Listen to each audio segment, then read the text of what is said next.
In this top five list, I want to tell you what I personally think the advantages that a revolver has over a semi auto.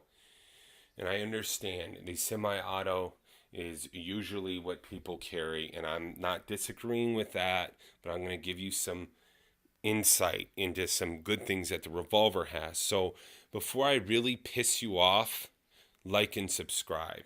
And then you'll get pissed off and click away and forget to unsubscribe. So do it now.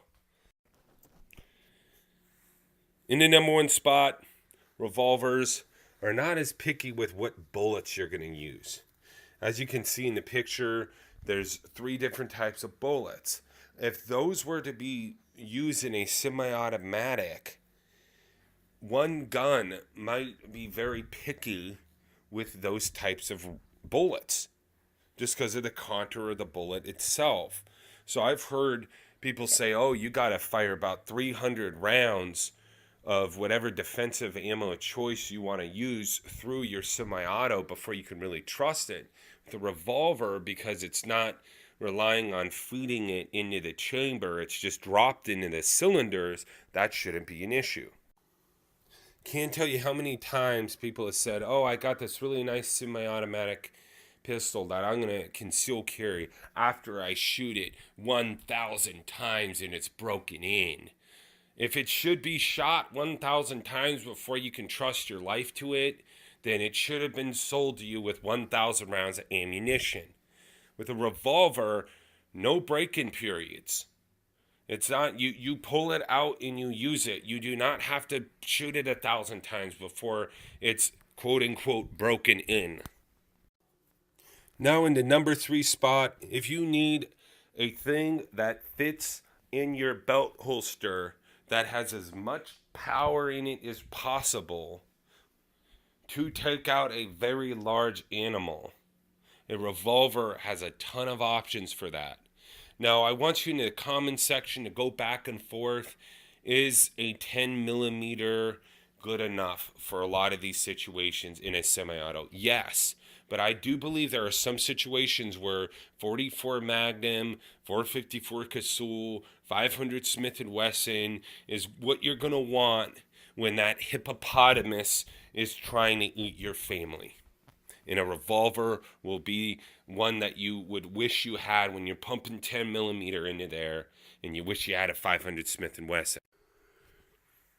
Now, number four, revolvers.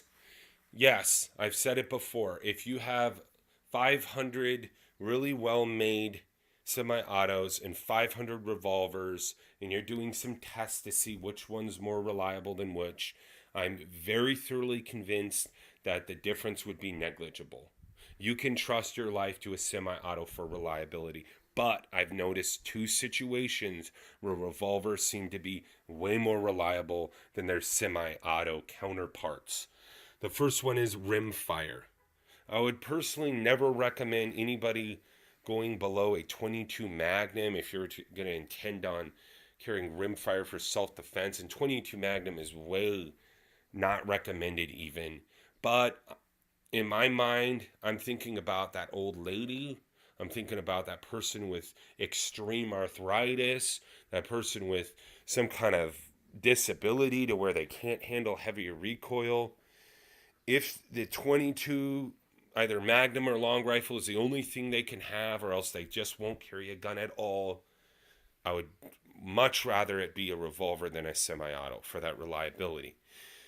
Now, the other thing is these little pocket 380s, and everybody seems to have one, and a lot of them are less than favorable reliability-wise. If you need that very, very lightweight gun, I think you are better off with a airweight 5-shot revolver than you are with some dinky 380 that's very snappy and probably not that reliable. Yes, revolvers do not carry a lot of shots, but I've heard time and time again, and unless this statistic is just very outdated, I've heard time and time again that around 5 shots is the most amount of ammo the average civilian who got cornered in the parking lot and had to defend their life goes through.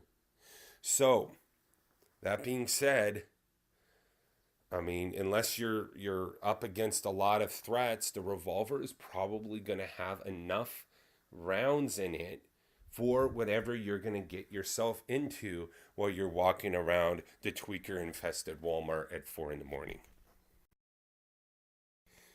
Thank you for listening to this and watching this. In the comment section, this is your homework assignment. I want you to tell me, what revolver would you carry? And be very specific, make and model. What revolver would you carry if you had to carry a revolver? I know about 80 to 90% of you carry semi-autos, but if you had to carry a revolver, what would it be and why? Thank you.